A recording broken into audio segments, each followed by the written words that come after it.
Today's tech news moves fast, but understanding it shouldn't be hard. That's why Snarful Solutions Group brings you Connecting the Dots, where we break down what's happening in tech and why it matters to you. Now, let's dive in with your hosts. Let's dive in. It's Thursday, April 24th, 2025. Thursday already? Wow. I know, right? Quick look at what's happening out there. If you're in the central or southern plains, keep an eye on the sky potential for some rough weather. Yeah, I saw that. Severe thunderstorms and maybe some excessive rain. Definitely. Yeah. Western Florida, could be some elevated fire weather conditions. And for those lucky folks in Sacramento. Sunny and 70. Sounds pretty good. Not bad at all. Okay, markets. Yesterday, the Dow Jones closed at 398,803.56. Okay. And the S&P 500 finished up at 5435.1. So a bit of movement there. Always something happening beneath the surface, isn't there? Exactly. And speaking of what's happening today, we're zeroing in on three of the biggest tech stories making headlines. And more importantly, what they actually mean for you, right? In your daily life. Precisely. And what ties all three together. It seems the European Union is right in the thick of it. It really is fascinating how much influence the EU has now, shaping global tech through these, regulations and initiatives. Okay, so let's unpack this EU influence. Story number one. Meta's Facebook Marketplace. Right.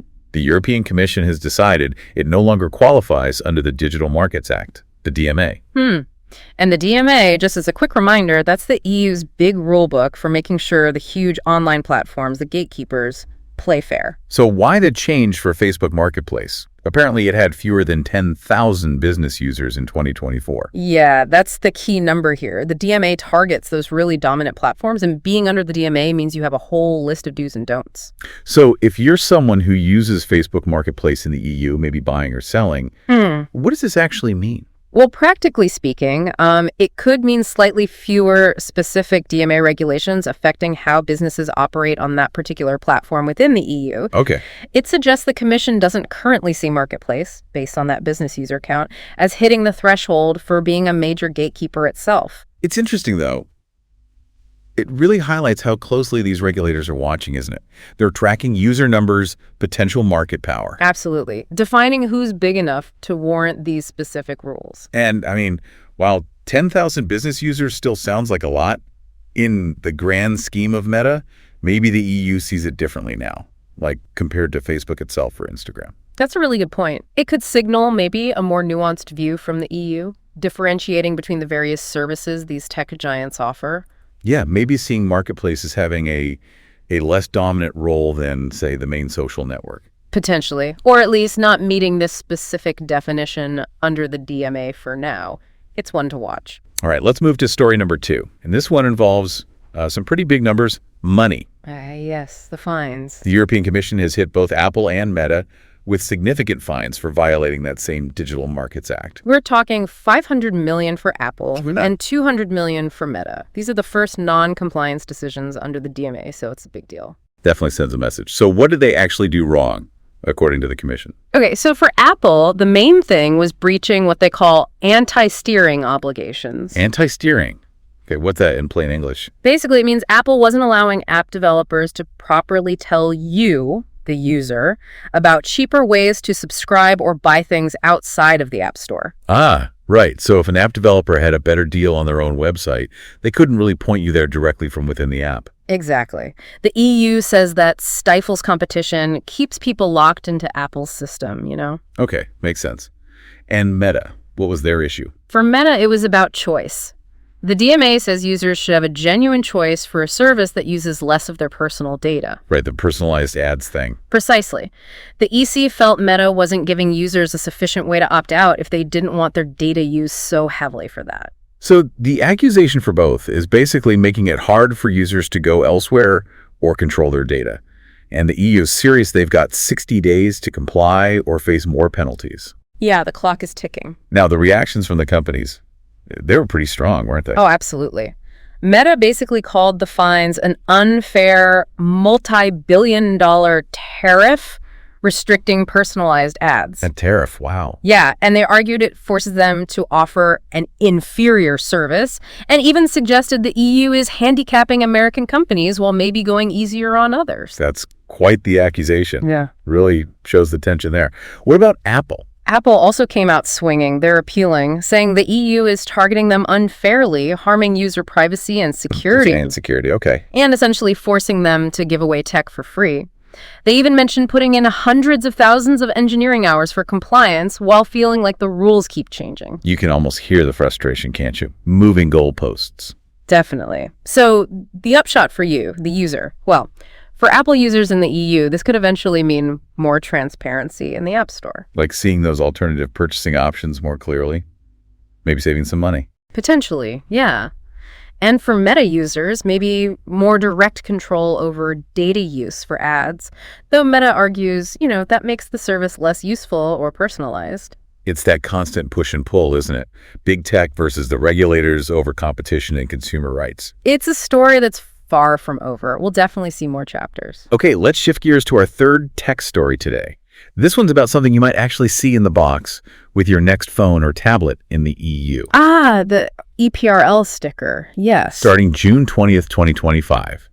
So next year, all new smartphones and tablets sold in the EU will have this mandatory sticker inside the box.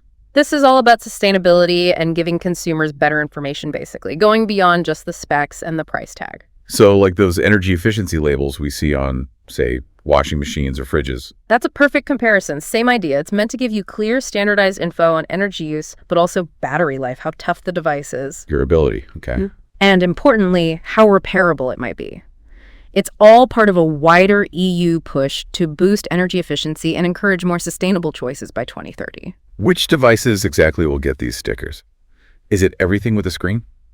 Not quite everything. It covers cordless landline phones, smartphones, cellular or satellite, and also those simpler feature phones without internet or apps. Okay. And tablets, specifically those with screens between 7 and 17.4 inches. But importantly, it only applies to new models placed on the market from June 20th, 2025 onwards. So if a phone model is already out before that date, it won't suddenly need a sticker. Correct. It's exempt. And also, those fancy devices with flexible rollable displays, they're not included for now either. Got it. So when you see this EPRL sticker, what information is front and center? The sticker itself will mainly show the energy class, like A, B, C, and the battery endurance. Probably in hours or cycles. Okay. Straightforward enough. But behind that label, there's a lot more. The regulations define 5 key eco-design criteria that manufacturers have to meet or report on. 5 criteria. What are they? Okay, first is durability. That includes things like resistance to accidental drops and also dust and water protection ratings. Things people definitely care about. Absolutely. Second is battery longevity. The battery needs to handle at least 800 full charge cycles and still keep at least 80% of its original capacity. 800 cycles. That sounds pretty decent. What's next? Third, and this is a big one, repairability. Manufacturers have to make critical spare parts available for 7 years after the product stops being sold in the EU. 7 years. Wow. And those parts need to be available within 5 to 10 working days. Plus, professional repairers need fair access to any necessary software or firmware for fixes. There'll even be a repairability score shown. That really feels like a significant push towards making things last longer and be fixable. It really does. Fourth is software support. OS upgrades have to be provided for at least 5 years from when the model is last sold. 5 years of updates, that's also huge. Yeah. Extends the useful life quite a bit. Definitely. And finally, as we said, the sticker shows energy and battery life, but all the detailed data durability tests, repair info, everything gets registered by the manufacturers on this EU database called EPRL. And the EU will be checking this data. Yes, the European Commission plans to verify the claims, particularly around things like water resistance, repairability, and battery performance. They're not just taking the manufacturer's word for it. This sounds like it could actually make a difference, not just in the EU, maybe. I think so, too. While it starts in the EU, manufacturers often prefer to standardize designs globally, right? It's just more efficient. So we might see these standards sort of ripple outwards. More durable, repairable phones everywhere. That's the hope, and it seems quite likely. It benefits consumers everywhere if devices last longer, are easier to fix, and get updates for a decent period. Plus, the EU estimates these kinds of eco-design measures save households money and cut Euro emissions significantly. So for you listening, if you're in the market for a new phone or tablet in the EU after June next year, look out for this EPRL sticker. It'll give you a standardized way to compare devices on things beyond just the camera megapixels or screen size. Yeah, factors like battery reality, toughness, fixability. It could genuinely change how you choose your next device if those things matter to you. And that 5-year software update requirement? Yeah. That's a real win for making devices useful for longer, cutting down on e-waste. Exactly. It empowers you to make a more informed, maybe more sustainable choice. It really shows the EU trying to balance consumer rights and environmental goals in tech. Well, that wraps up our main stories for today's deep dive. Just a quick recap. We saw Facebook Marketplace shifting status under the DMA. Then those big DMA fines for Apple and Meta and their pretty fiery reactions. And finally, these upcoming EPRL energy and repairability labels for phones and tablets in the EU. And connecting those dots. It's clear the EU is playing a really central role now in shaping the tech world we all navigate. Absolutely. These aren't just isolated incidents. They show a coordinated push affecting competition, your data privacy, even how long your gadgets last and how green they are. These decisions really do have tangible impacts on us, on our choices, our data, the tech we use every day. It's definitely a space we'll keep watching closely here at Snarful. For sure. And hey, if you found this interesting or if you have questions about any of this, how it might affect you or your business, remember, we are here to help here at Snarful, so reach out on our website if you have any more questions. Understanding these shifts is just becoming more and more crucial, isn't it? It really is. All right, everyone, that's all the time we have for this deep dive. Thanks for connecting the dots with us. We'll catch you next time. That's a wrap on today's top stories. Remember, tech doesn't have to be complicated, and we're here to help connect the dots. If you've got questions or want to learn more, visit us at snarful.com. Thanks for listening, and we'll catch you next time.